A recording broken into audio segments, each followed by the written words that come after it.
Hey everyone, Harris Rubenstein here from Chat Sports. The 2018 NFL Draft is officially in the books, but it is never too early to look ahead to next year. So we're going to give you our first mock draft for the 2019 NFL Draft. So let's start at number 1 overall, and we have Edy Oliver, the defensive lineman out of Houston, who is an absolute monster and the best defensive line prospect to come out of school since Aaron Donald, and we saw how he turned out. His sack numbers were a little down, only 5.5 sacks last year, but don't let that trick you. Edy Oliver is an absolute monster on either the inside or the outside. He can blitz from anywhere and do his thing. I can't wait to see what he does in the NFL. He is going to dominate an NFL offensive line the second he gets into the league. He was a second-team All-American last year, first-team All-American in 2016. He has really lived up to his billing as a number 6 overall recruit in the class of 2016. I can't wait to see Edy Oliver at the NFL level. This guy is going to change the face of any defensive line that he gets drafted onto. Let's get to our number 2 pick, and that's Nick Bosa, the brother of Joey Bosa, the 2016 number 3 overall pick. I like Nick Bosa a lot. 8.5 sacks last year. Though my worry with him is that most of his sacks came on third down when he was allowed to just pin his ear back and go to the quarterback. I want to see him get a little bit more efficient on his pass rushing on first and second down, but he's a fantastic defensive lineman. He was the Big Ten Defensive Lineman of the Year in 2017, and he is only going to get better. The real question for him really is he better than Joey when Joey came out of Ohio State a couple years ago? I say no. I think Joey Bosa has a couple more pass rushing moves that Nick Bosa doesn't quite have yet, but don't get it twisted. Nick Bosa has a lot of potential and is only going to get better. Let's go to our number 3 pick, and we get away from the defensive line and into the offensive line, and it is Jonah Williams, who was the left tackle for Alabama last year. This guy doesn't miss snaps. He's only missed 30 snaps in his entire college career, just from a couple dinged injuries here and there. He missed a couple snaps in the championship game against Georgia, but for the most part, this is as safe of an offensive lineman prospect as you are going to find. He's a plug-and-play guy at left tackle. He was that for Alabama when they lost Cam Robinson to the draft last year and brought in Jonah Williams to start at left tackle this year. He did a lot of great work blocking for Tua in the championship game, and then obviously for Jalen Hurts throughout the rest of the season. I think Jonah Williams is a really good prospect, but you just have to be a little bit wary to see what he's going to do. Not a lot of experience at the college level so far, with only 1 year starting at left tackle, but obviously this year his second, so we'll see what he's able to do when he gets drafted, hopefully, and like we say, at number 3 overall. Let's get to our number 4 prospect, and that's Clelin Ferrell, the defensive end out of Clemson. So good, he was supposed to, or at least wanted to come out of the draft this year, chose not to, and he went back with the likes of Austin Bryant and Christian Wilkins, and you add him as well to Dexter McDonald, and that defensive line for Clemson is stacked with defensive line talent. They might lead all of college football in sacks next year. He was a first-team All-American in 2017, also was first-team ACC. He was a 4-star recruit in the class of 2015, and again, so much talent coming off of the edge. I'm a little bit worried about him. I think he's still really raw, but the upside that you can bring on him is incredible. His flashes show the likes of a number 1 defensive end in the NFL. Let's get to number 5, and it's Rashan Gary, the hella hyped prospect from Michigan. I'm a little bit lower on him than a lot of people. I need to see more production from him. I get it. He's the best defensive lineman on the team, and he brought a lot of double teams over to his side, but I was not really convinced by him last year. I thought he had a relatively down season, but what he brings you, he has the exact body type of an NFL defensive end. He's the prototype player that you can plug in there and hopefully have there for a couple of years. He was first team All Big Ten in 2017. He was even named as the best defensive lineman for Michigan in 2017. But again, I want to see a little bit more production from Rashan Gary before I make him a top 3 pick. If he comes out this year and throws up double-digit sacks for Michigan, then we might see him in our top 3. But for now, he's just the top 5 guy. That really is nothing to scoff at. Let's look over our top 5 one more time. You got Edy Oliver, the defensive lineman out of Houston. You have Nick Bosa, the defensive end out of Ohio State, Jonah Williams from Alabama, Clelin Ferrell from Clemson, and then Rashan Gary, the defensive lineman from Michigan. Let's get to another Clemson defensive lineman at number 6, and it is Dexter Lawrence. I want to see him take the next step this year. He has a lot of potential, but let's see him become the top 10 player that we all think he can be. He had some great production in 2016. He took a little bit of a step back in 2017, but he did end up being first team All-ACC this year, just straight up because he was dominating offensive lines all across the ACC, but he was the defensive rookie of the year last year. I think this guy has a lot of potential. I think he could end up being the second best defensive lineman to come out of this class behind Edy Oliver. But again, I want him to take that next step to really become the elite level player before he gets into the NFL. Let's get to number 7, and it's our first quarterback, Justin Herbert, the quarterback from Oregon.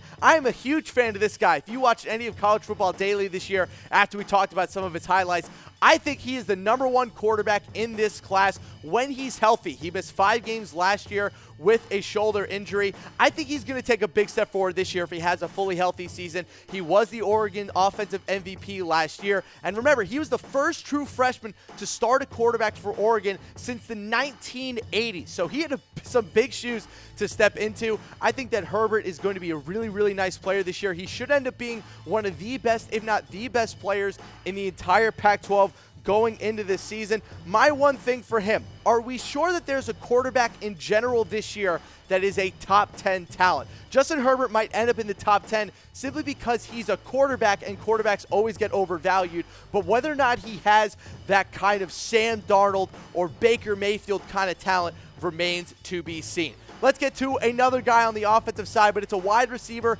and it's A.J. Brown, who had an unbelievable season at Ole Miss. 75 catches, 1,200 yards, and 11 touchdowns, and I think he could be even better. The ceiling on this guy is absolutely insane. I want to see him take another step. I think this guy is Justin Blackman 2.0 without all the weird personality and possible off-the-field issues as well. I think that this guy could really end up changing the face of any offense you put him on. He's way better than Calvin Ridley. He's way better than DJ Moore. This is one of the first top 10 legitimate talents at wide receiver that we've had come out of the draft in the past couple years. We've seen wide receivers in the past go in the top 10 simply because it was a position of need for a team. But A.J. Brown coming out of the draft this year has the distinct talent to come out as a top 10 player. Let's get back to the defensive side of the ball, and it's Edy Williams who comes out as the best named cornerback in the history of football. He's a cornerback named Greedy. What else could you want? But you're also getting a fantastic player at that. 6 interceptions and 6 pass breakups for the LSU Tigers last year, and also a high school teammate of Shay Patterson, so I'm sure he is picked off Shay Patterson a couple times here or there. But if you're drafting Edy Williams, you're getting a guy with the number 1 skill that you need for a corner: ball skills. This guy is an absolute hawk. Once the ball is in the air, he's going to find it, either knock it down or take it away for himself. He was first team All-SEC in 2017. He was a 4-star recruit the year before, so he's really taken some big-time strides to being one of the best players in the entire SEC. I can't wait to see what he does. He's got size, he's got speed, and he's got those ball skills I talked about before. He is the total package of any quarterback coming out of the draft. And our last guy at number 10, it is Drew Locke, Andrew Luck's evil twin brother, who, like the Monstars, stole Andrew Luck's talent and used it for himself. And he used it to have 44 passing touchdowns in the SEC, which broke a record for the conference.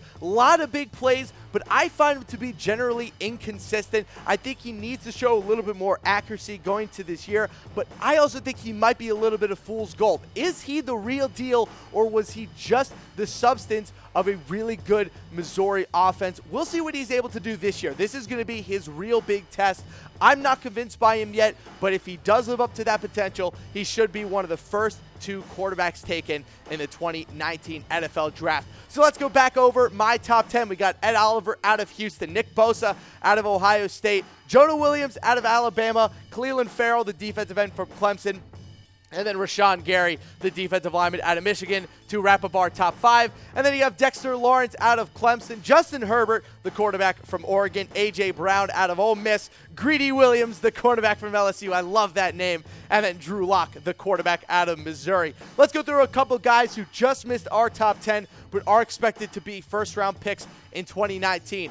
First things first, you got Shay Patterson, the quarterback out of Michigan, who this is a huge year for him. If he ends up balling out, he could end up being a top 5 pick. But if he takes a couple steps back and doesn't really live up to his potential, you could see him fall in the draft, maybe even fall to the end of the first round like Lamar Jackson. But a lot of it depends on how does Shay Patterson do in that Michigan offense this year. At number 2, we got Bryce Love, the running back out of Stanford, the Heisman candidate this year. He was fantastic.